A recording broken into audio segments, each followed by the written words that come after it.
well. Finally making some good progress on the Subaru STI. Thanks to Brian at Kaiju in Vegas. We're just about wrapped up with the full exhaust system on this thing. I'll show you guys that in a second, but I'll basically give you some details on what we're doing on the car. Obviously it's Subaru, so we don't really do a lot of STI, EJ stuff. Mostly it's all just FA20, BRZ stuff. So this one actually has a full race turbo manifold on it. They're actually a mile down the street from us, so we don't make a rotated mount setup for EJ. So we were just gonna do everything from the turbo back as far as exhaust. Billet engine block, you can see over here. It's gonna be a big power build. I believe it's on G42. You know, ideally make over 1,000 horsepower. That calls for a big exhaust. So you can see up here, it's a 4-inch downpipe. I haven't done the dump tubes yet. I'm gonna be doing them probably on Monday here. Full 4-inch off the turbo. You can see, if you look up there, it's 4-inch all the way back here through the subframe. V-band connection right here. Slip joint here with the first hanger. I haven't done the hangers yet. It's gonna be just a single exit. Made the canister, and then we're gonna be doing a titanium tip, and we're also gonna be adding another resonator back here to kind of see how it sounds. How the 4-inch stuff seems to drone a lot, so I'm gonna try to make something that sounds unique, and I think it'll look pretty cool. But we're waiting on some titanium. Should be here early this week to wrap up the exhaust on here. After we finish up the tip and the additional resonator, we're going to be making a front mount intercooler, which we have core here from CSF. This one is I don't even know if I can lift it. Okay, so yeah, you can see it's very thick, 6-inch thick intercooler. I think it's rated at 1,200 horsepower, so that should do everything the car makes. We're going to be starting on that this coming week. Making forming end tanks and getting it mounted on the front of the car.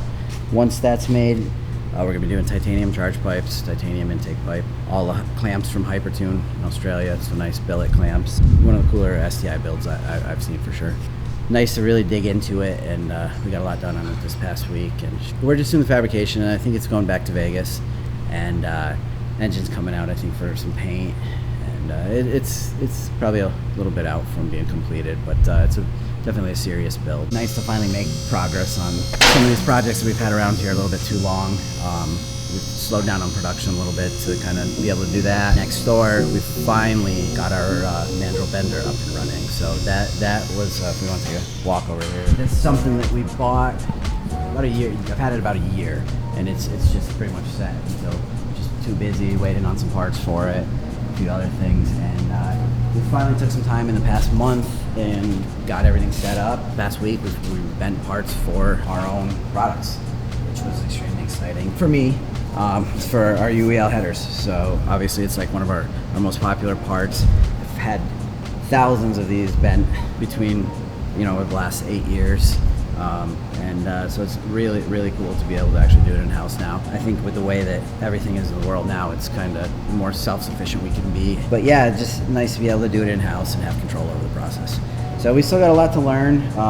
Henry here has been putting in a lot of time getting this thing operational. It's obviously an older machine, but it'll do what we need to do. We've bent some 3-inch stuff already. This is 1.75-inch header runners. We're going to be doing some front pipes, stuff like that coming up. But like I said, this is an older machine. It's not a CNC bender. We just manually set the angles there. Very basic control. Finally really excited. This is more than just, it's been pretty much used as a shelf for the past year. So awesome to see it making parts. Yeah, actually a bunch of stuff over in the corner here. This is going to be where we cut tubing for the bender. Got 2 bolt saws. Interesting story with those. I ordered this first one about a year ago when we got the bender, and showed up, opened it up. The box looked okay, but didn't think anything was really damaged or whatnot.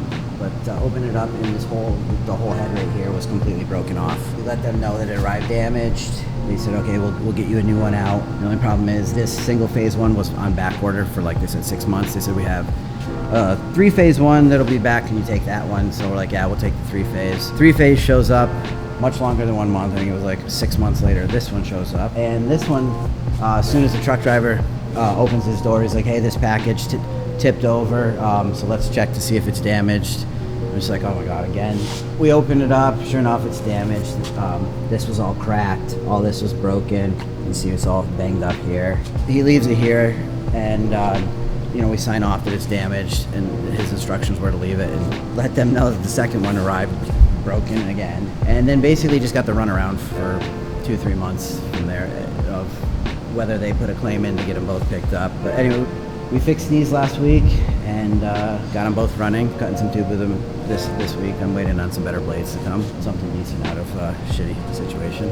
We got another new bandsaw that showed up this week. So this coming week, all this area will be set up and ready to start prepping material and doing some production runs. We haven't talked about the mirror at all, right?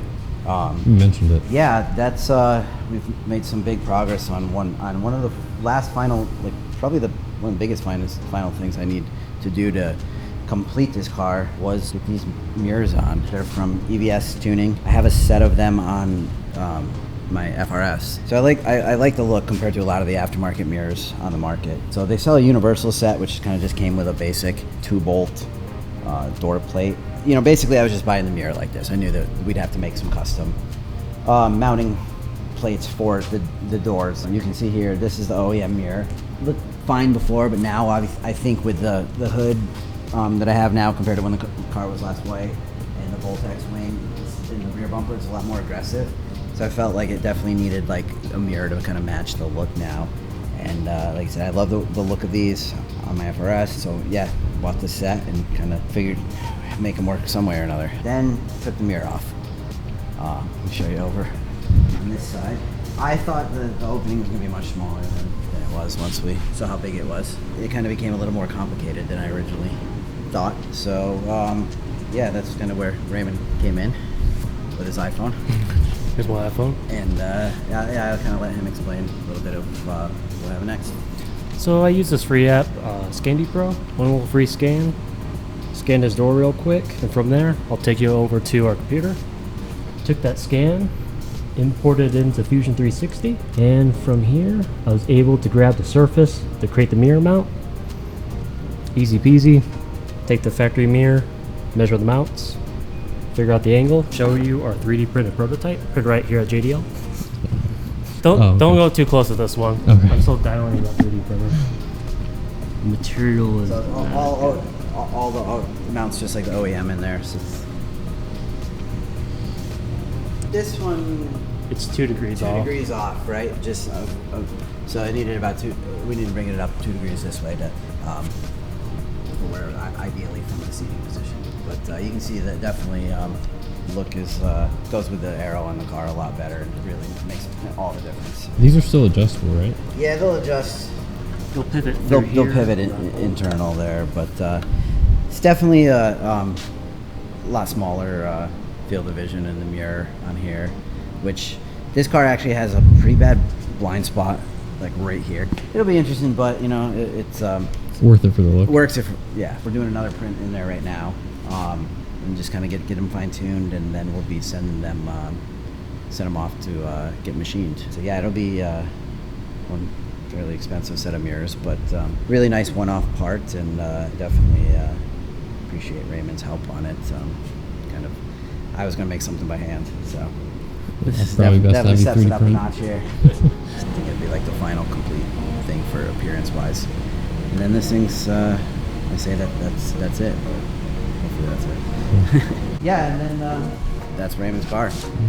We set the mirrors down, but I finally finished all the fabrication on that. It's been way too long. If you're wondering what car this is, it's pretty familiar to probably everyone in the car scene now.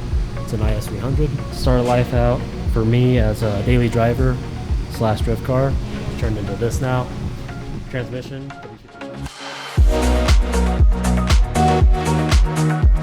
W56.